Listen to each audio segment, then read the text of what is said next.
आपका भी एक अलग इक्वेशन बन गया है उनके साथ। क्या? आपके टारगेट पे रहते हैं हमेशा वो, हर दिन सीधा टारगेट नरेंद्र मोदी। और हाल में चुनाव के समय तो प्रधानमंत्री ने आपको भी ट्रोल कर दिया। याद है उन्होंने क्या कहा था? पढ़ के सुनाऊं? वो कह रहे थे कि थिएटर में भी ब्लैक मार्केट वाला सुनने को नहीं मिलता, इसलिए नहीं कि वो संसद में चला गया। आपके बारे में मतलब प्रधानमंत्री आपको ट्रोल कर रहे हैं। ये प्रधानमंत्री के कद को नीचा करता है। खाओ मां कसम। उनके कद को, उनकी गरिमा को छोटा पर बीजेपी वाले तो रोज आपको ट्रोल करते हैं इस पर। तो बीजेपी वाले, चलिए एक लंबी फौज है उनकी, उनके पास कभी अखिलेश यादव जी को टोटी चोर कहना है, बात तो सही है। कभी संजय सिंह को टिकट ब्लैक किया कहना है, कभी अरविंद केजरीवाल को घुंघरू सेठ कहना है, कभी राहुल गांधी को पप्पू कहना है। वो तो एक आर्मी है नफरत पर आपको फैलाने ये वाली। क्यों कहते हैं? सुन तो, अब आपको मैं कुछ गाली देना चाहूं तो अगर मेरा अगर चरित्र वही है, मेरा आचरण वही है, मेरा स्वभाव वही है, मेरी भाषा वही है, बददिमाग हूं मैं, तो मैं आपको गालियां दे सकता हूं। कहते हैं कि कोई सुल्तानपुर में शुभम टॉकीज करके कोई सिनेमा था जिसके बाहर संजय सिंह टिकट ब्लैक करते। इसकी जांच कराओ भाई। मैं तो एक चैनल पे बोल के आया हूं कि इसकी जांच कराइए, इसको पता करिए। वो चाहते हैं मैं इन चीजों में इनसे उलझूं, और मैं चाहता हूं आप गाली दो जिससे आपकी असलियत और आपका चरित्र पता चले। मेरे पिताजी टीचर थे, रिटायर हुए, अभी भी हैं। मेरी माताजी जूनियर हाई स्कूल की टीचर थी, वो रिटायर हो चुकी हैं सुल्तानपुर में। अच्छा। मैंने सारी पढ़ाई सरस्वती शिशु मंदिर और उसके बाद फिर महात्मा गांधी स्मारक इंटर कॉलेज था जहां मेरे पिताजी खुद टीचर थे, वहां से की। उसके बाद मैं उड़ीसा चला गया माइनिंग इंजीनियरिंग में, वहां से मैंने डिप्लोमा किया। उसके बाद आके फिर संस्था बनाई आजाद समाज सेवा समिति, जिसके माध्यम से रक्तदान करने का काम, लोगों की सेवा करने का काम, 50 बार का मैं ब्लड डोनर हूं। अच्छा।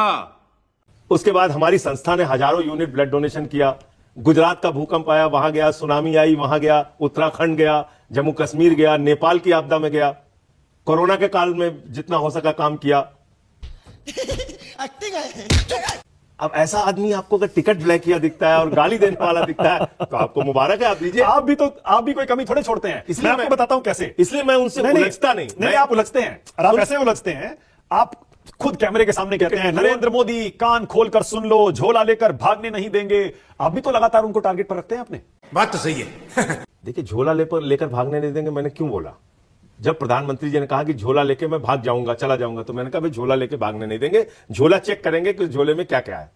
इसमें क्या गलत है? आप उनकी डिग्री के पीछे पड़ गए। अगर उनके अरे अच्छा, ये एक बड़ी अजीब बात आप लोग करते हैं। हाँ। मानक गुप्ता अगर आज एक टीवी चैनल के इतने बड़े पत्रकार हैं और कोई उनके ऊपर आरोप लगाए कि वो 10वीं पास है मानक गुप्ता, तो मानक गुप्ता के यूनिवर्सिटी वाले सामने आएंगे और कहेंगे नहीं, बिल्कुल गलत बोल रहे हैं संजय सिंह, ये है मानक गुप्ता, ये हमारे विश्वविद्यालय से पढ़े हैं, हम लोगों को गर्व है मानक गुप्ता के ऊपर, आज वो इतने बड़े पत्रकार हैं। बोलेगा नहीं बोलेगा? यहां क्या हो रहा है? रुक, तेरे को बता देती। यहां गुजरात का विश्वविद्यालय कह रहा है तुम्हारी हिम्मत कैसे हो गई, तुमने कह दिया नरेंद्र मोदी ने यहां से पढ़ाई की है या नहीं की है। चले एक काम कर, 200 रुपए दे और 50 रुपए काट ओवर है। तुमने तो डिफेमेशन कर दिया हमारे केस चल रहा है आप पे, विश्वविद्यालय का डिफेमेशन कर दिया। पर आपको हाईकोर्ट से भी राहत नहीं मिली उसमें। इतना बड़ा मजाक हाईकोर्ट से भी राहत। अरे भाई, आज विश्वविद्यालय सामने आता गुजरात का, हाँ। वो कहता ये है नरेंद्र मोदी जी की डिग्री, प्रधानमंत्री हमारे विश्वविद्यालय से पढ़े हैं, पूरा देश जान जाता। वो तो मुकदमा कर रहे हैं हमारे ऊपर कि हमारे विश्वविद्यालय का डिफेमेशन कर दिया। तो कोर्ट क्यों राहत नहीं दे रही आपको उसमें? एलुमनाई इसे पार्टी की मीटिंग समझ के फंस गया। एसोसिएशंस की जब सभा होती है, उसमें जो बड़े ओहदों पे पहुंचे हुए लोग हैं उनको सम्मानित किया जाता है, बुलाते हैं लोग। ठीक है भाई, ये पत्रकार हो गया, ये नेता हो गया, ये हो गया, भारत का प्रधानमंत्री हो गया, क्यों इस चक्कर में पड़े हैं और उसकी डिग्री नहीं बता रहे? क्यों आप दिल्ली विश्वविद्यालय जाओ, वहां नहीं बताते, अहमदाबाद जाओ, वहां नहीं बताते। डिग्री के पीछे क्यों पड़े हैं आप? झूठ बोलने का अधिकार पीएम को नहीं है। वो एफिडेविट देते हैं कोर्ट में, चुनाव आयोग में, वो एफिडेविट लिख के देते हैं, उनको सही डिग्री बतानी पड़ेगी अपनी, इतनी सी तो बात है। अच्छा। और डिग्री सही आप बता दीजिए, इसमें क्या परेशानी है आपको? ओके, मतलब पढ़ाई लिखाई आप मानते हैं कि पढ़ाई लिखाई इंपॉर्टेंट होती है और नेता कोई भी तभी बड़ा बन सकता है। झूठ बोलना जरूरी नहीं है। आप पढ़े हैं नहीं पढ़े हैं वो उतना ज्यादा महत्वपूर्ण नहीं है, लेकिन झूठ अगर आप बोलेंगे अपनी डिग्री को लेके तो वो देश के साथ एक धोखा है। वाह, क्या एक्टिंग कर रहा है। लोगों को आपने गलत जानकारी दी, वो नहीं करना चाहिए। आप 10वीं पास होके भी अच्छा काम कर सकते हैं और सरकार अच्छी चला सकते हैं, वो आपकी प्रतिभा के ऊपर निर्भर करता है। ठीक है, ओके, ठीक है, समझ गया। लेकिन संजय जी, मैं आपका और कांग्रेस का रिश्ता समझ नहीं पाता हूं। शुरू करिए वहां से कि मैं बच्चों की कसम खाता हूं कांग्रेस से गठबंधन नहीं करूंगा, कर लिया। उसके बाद आपने उनके तमाम नेताओं को कितने भ्रष्टाचार के आरोप उन पर लगाए, फिर आप उन्हीं के साथ इंडिया अलायंस में शामिल हो गए। दिल्ली में आपने उनके साथ अलायंस कर लिया। अब आप मैं राहुल गांधी के बारे में पूछ रहा हूं, आप कहते हैं राहुल गांधी चुनौती दे रहे हैं, लेकिन अरविंद केजरीवाल का सामना मोदी नहीं कर पाएंगे। आपका और कांग्रेस का क्या रिश्ता है? खट्टा मीठा है या सिर्फ अवसरवादी है? क्या रिश्ता है? देखिए, पहली बात है कि हमारा उनका रिश्ता क्या है, इससे ज्यादा महत्वपूर्ण देश की स्थिति क्या है, ये सब दोगलापन है। वो समझना जरूरी है। और देश की स्थिति इस वक्त यह है कि भारतीय जनता पार्टी से लड़ने के लिए सबको एक साथ आना पड़ेगा। क्यों आना पड़ेगा? क्योंकि डेमोक्रेसी को जब खत्म किया जा रहा है, चुनी हुई सरकारों को खत्म किया जा रहा है, संविधान को खत्म किया जा रहा है, आरक्षण को खत्म किया जा रहा है, तो प्राथमिकता आपके सामने क्या है? अरे झूठ बोल रहा है, ये झूठ बोल रहा है। देश बचाने की प्राथमिकता। कर्नाटक की चुनी हुई सरकार को तोड़फोड़ करके गिरा दिया गया, मध्य प्रदेश की चुनी हुई सरकार को तोड़फोड़ करके गिरा दिया गया, उत्तराखंड की चुनी हुई सरकार को तोड़फोड़ करके गिरा दिया गया, अरुणाचल की चुनी हुई सरकार को तोड़फोड़ करके गिरा दिया गया, गोवा की चुनी हुई सरकार को जोड़ तोड़ करके बनाया गया, खरीद फरोख्त करके बनाया गया, महाराष्ट्र की चुनी हुई सरकार में खुलेआम खोखा खोखा करके वहां की सरकार को तोड़फोड़ करके गिराया गया। रुक, तेरे को बता देती। दिल्ली में इन्होंने प्रयास किया हमारी पार्टी को तोड़ने के लिए, पंजाब में इन्होंने प्रयास किया, बंगाल में इन्होंने प्रयास किया। आप डेमोक्रेसी ही तो खत्म आपने करना चाहते हैं? लोकतंत्र बचाने के लिए आज भ्रष्ट कांग्रेस पार्टी से आपने कॉम्प्रोमाइज कर लिया। लोकतंत्र, संविधान और रिजर्वेशन, तीन बहुत बड़ा मुद्दा है इस वक्त देश के सामने। आरक्षण खत्म होगा, संविधान खत्म होगा और लोकतंत्र खत्म होगा जैसे जैसे भाजपा बढ़ेगी।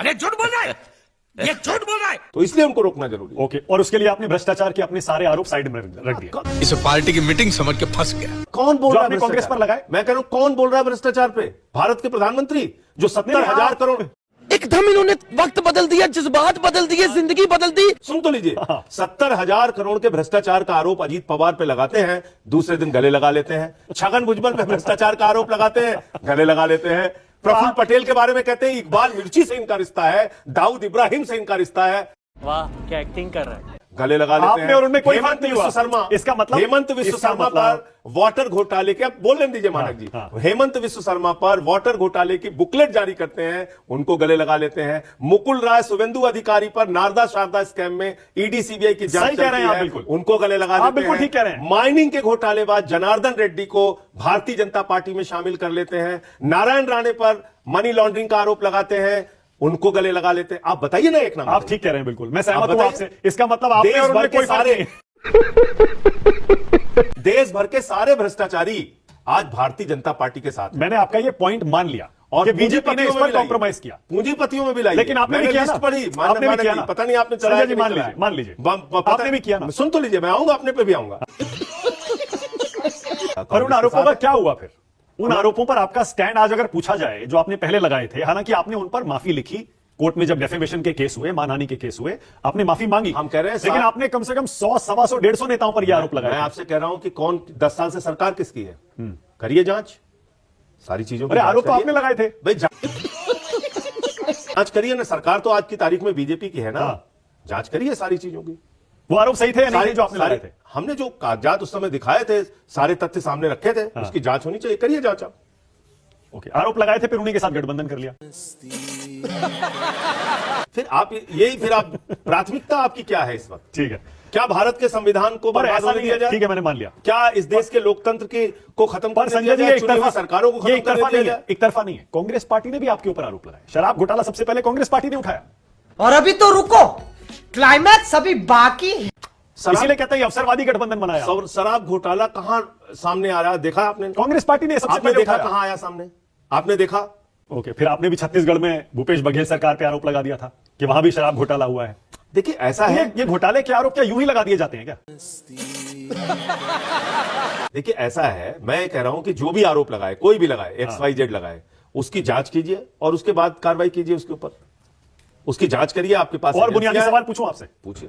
2G स्कैम हुआ था या नहीं हुआ था मनमोहन सिंह की सरकार में? इसे पार्टी की मीटिंग समझ के फंस गया।